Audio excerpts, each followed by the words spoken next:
Saúde a igreja com a paz do Senhor, amém? Amém. Sempre nervosa. Sempre nervosa. Queria convidar os irmãos a abrirem as Bíblias, quem trouxe Bíblia, quem não no celular, em Romanos 15, 13.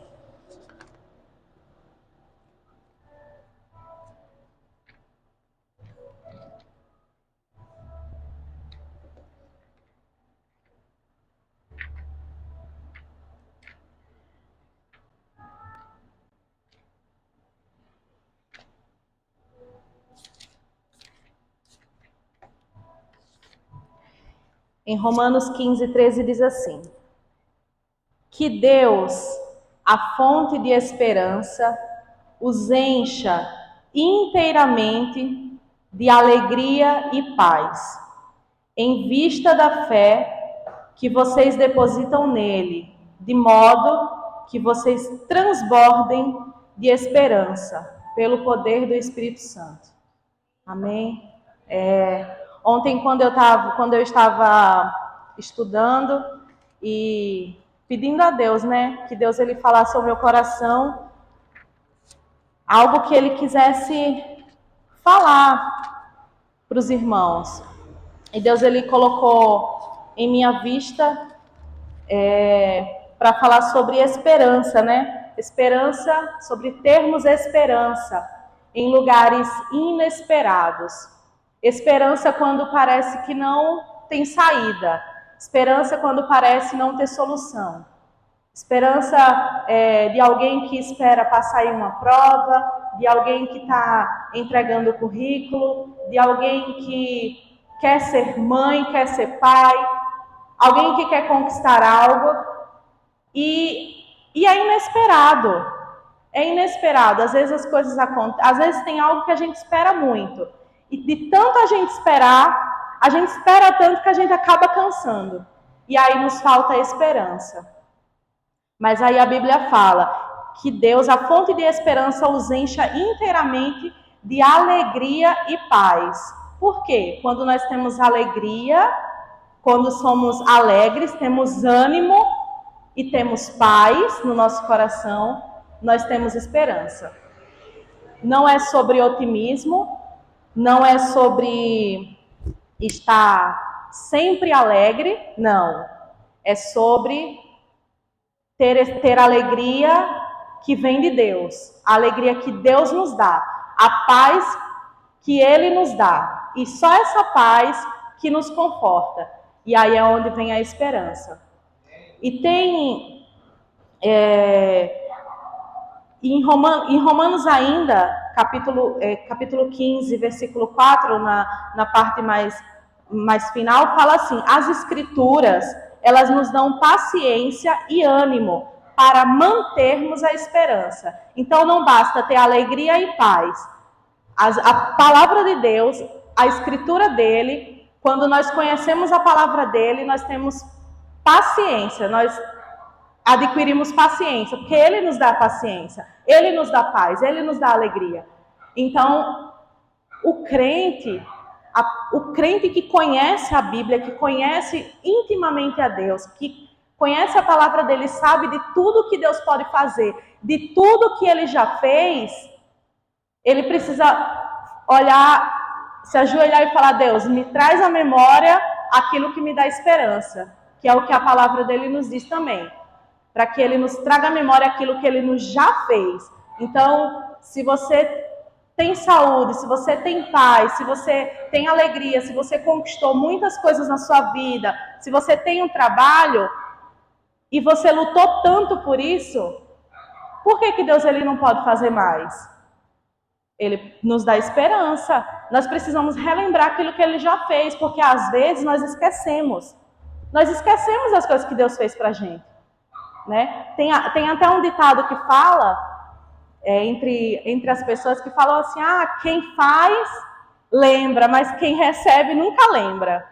As pessoas costumam falar muito isso, tipo assim: eu dou um presente a você, e se eu sou uma pessoa que guarda algo no coração, Aí eu falo assim, nossa, fulano nem me presenteou no meu aniversário, eu dei para ela e ela não me deu nada.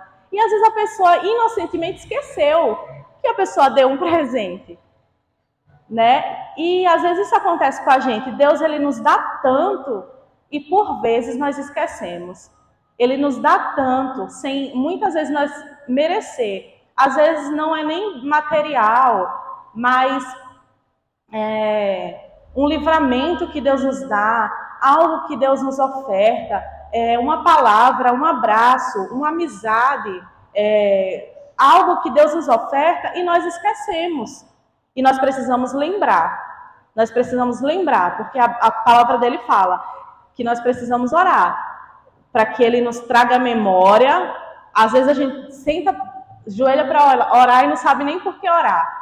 E aí é quando a gente ora, Deus, me traz a memória aquilo que o Senhor já fez, aquilo que me dá esperança, me traz, Pai, a memória. E Deus, ele começa a nos lembrar dos feitos, começa a nos lembrar dos milagres, dos prodígios, das pequenas coisas, mas que impactaram tanto nas nossas vidas. Eu vou pedir aos irmãos para que abram a Bíblia agora no livro de Daniel. Daniel capítulo 3.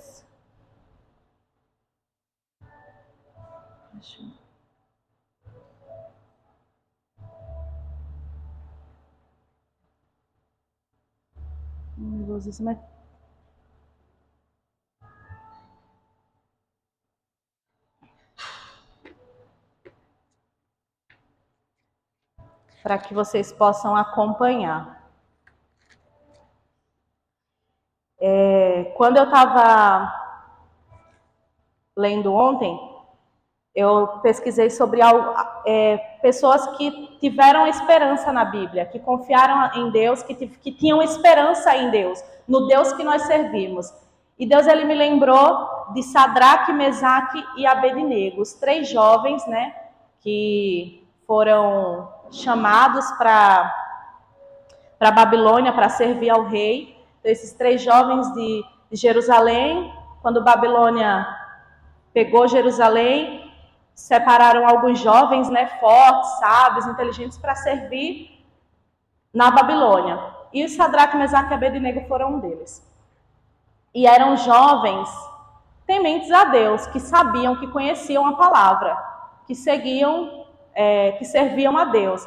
E pela história dos jovens, a gente pode perceber que eles não eram um relacionamento com Deus vago, era um relacionamento de intimidade, porque por tudo que eles passaram, por tudo que eles enfrentaram e tudo que eles falaram, declararam, porque às vezes a gente estuda, a gente vive, mas na hora da gente combater, na hora da gente bater de frente, a gente vai para trás, a gente dá 2 passos para trás. A gente acha que nós achamos que nós temos que estar limitados, e nós não podemos estar limitados. As pessoas, elas vêm, às vezes, nos afrontar com coisas vãs, coisas más, então nós temos que ir também de frente com a palavra de Deus, porque ela é justa, porque ela é verdadeira e fiel. E foi isso que os jovens fizeram, né?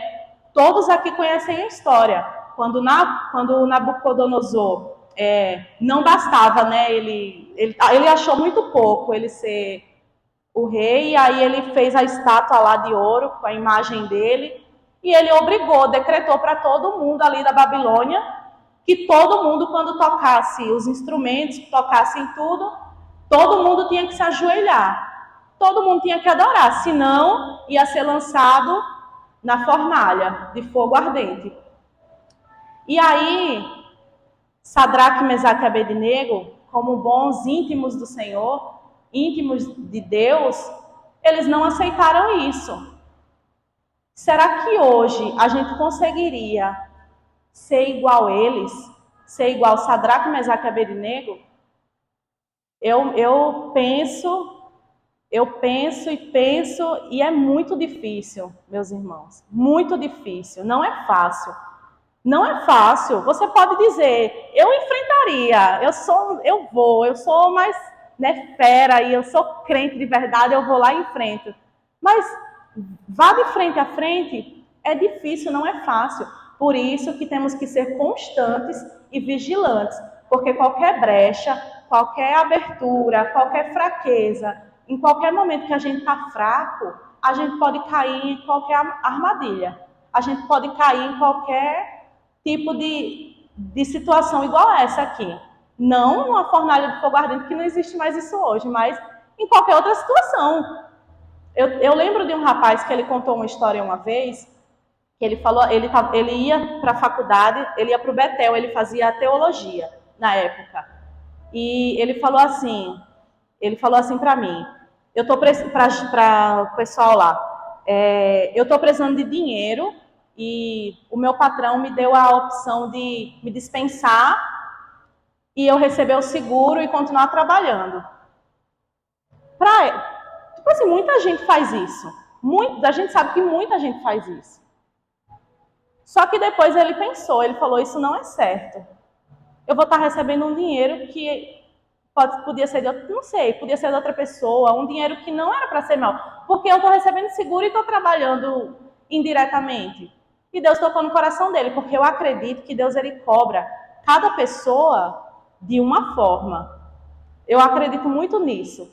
Né? Tem gente que não, se cortar o cabelo não fica mal, se pintar a unha fica mal, né? Se usar a calça ou saia fica mal. Então, eu acredito que Deus ele coloca no nosso coração as coisas que convém para ele e para nós, né? E ele fez isso. E aí depois ele pensou, falou, não, isso não é certo. Aí ele preferiu sair do trabalho e procurar outro do que fazer o que o patrão dele tinha sugerido para ele, porque para ele não era certo. E aí ele não fez, mas é uma prova. E hoje em dia as pessoas estão muito fissuradas no dinheiro. Já pensou alguém chegar para você com essa proposta? Olha, você está precisando muito, vou fazer isso com você. E aí, vai te ajudar. O que você falaria? Você, olhando para a sua situação em casa, às vezes faltando algo, você tem que pensar muito antes de tomar uma decisão. Você tem que estar muito firme diante de Deus, orar ao Senhor e entender aquilo que Deus ele quer para nós, porque às vezes não é o que ele quer. E Sadraque, Mesaque e Abednego, eu anotei aqui 2 pontos, né? 2 pontos que ele nos ensinam, né? Eu até coloquei aqui, né? Que eram jovens de muita esperança na Bíblia, em que podemos tomar de exemplo para a nossa vida. Que mesmo em lugar de perigo, correndo risco de vida, eles se apoiaram na esperança de que Deus os livraria e os protegeria. Eles se apoiaram naquilo. Eles foram e não tiveram medo. Eles encararam aquela realidade de frente. Eram 3 contra um monte, né? E aí, o primeiro ponto que ele nos ensina é que nós podemos aprender é a esperança de que Deus nos livra. É a esperança de que Deus nos livra.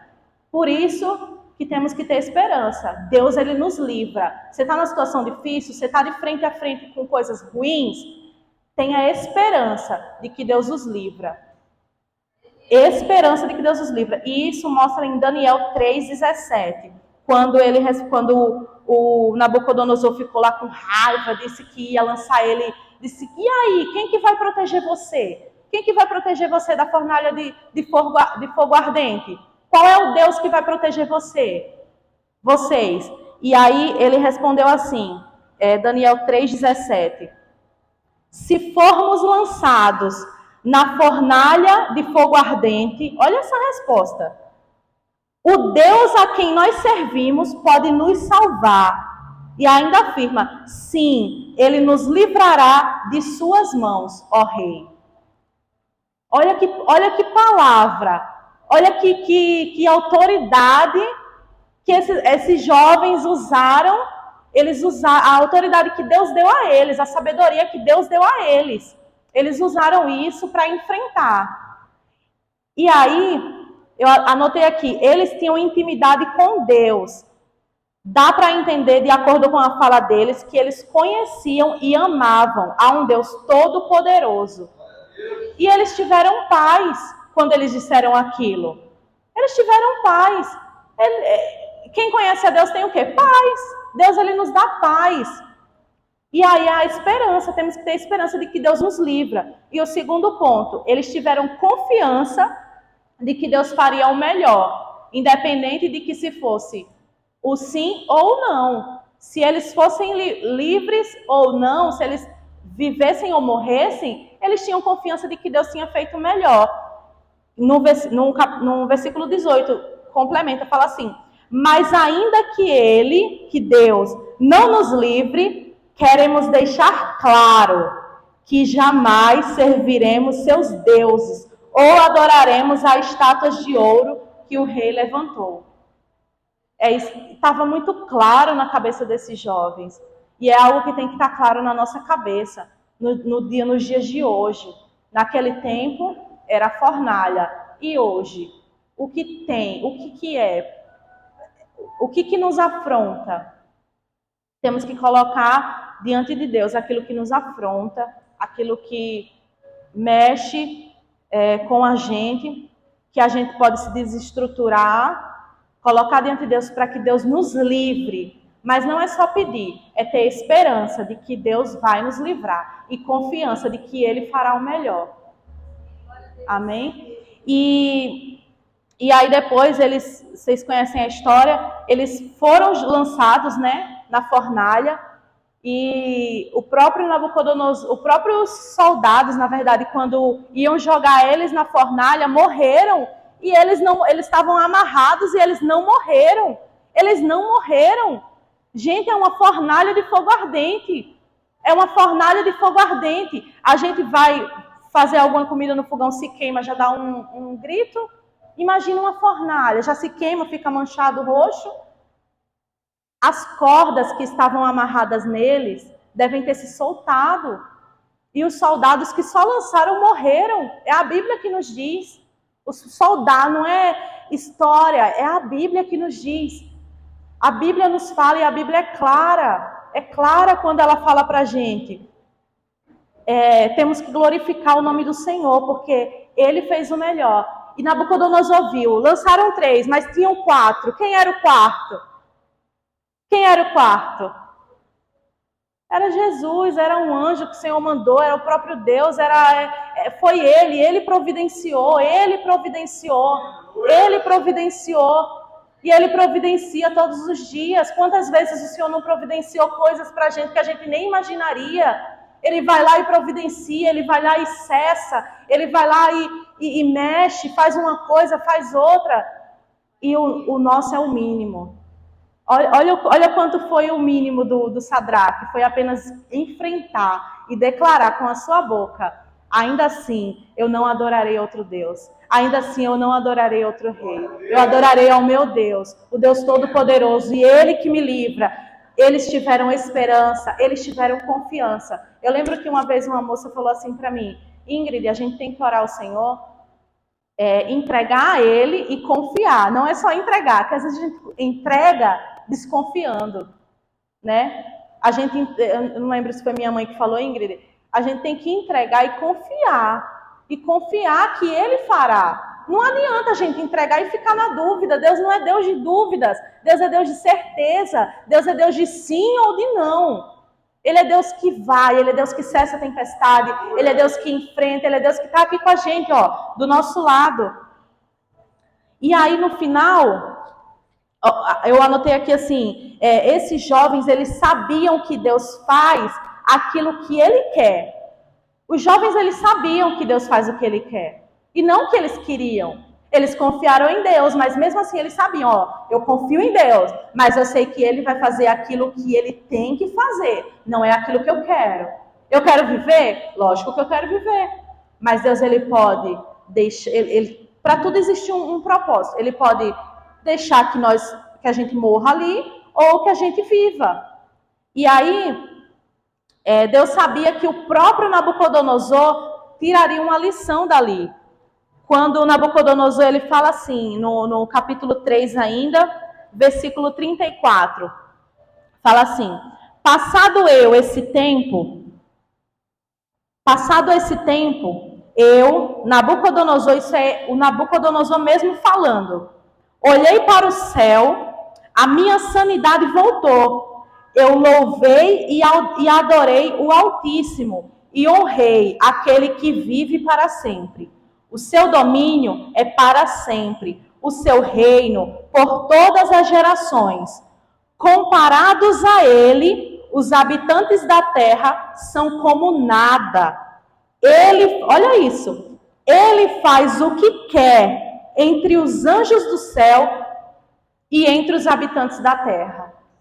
Olha o que Nabucodonosor falou. Não era Nabucodonosor que estava querendo ser adorado? Não era Nabucodonosor que queria, para ele, que não confiava em Deus?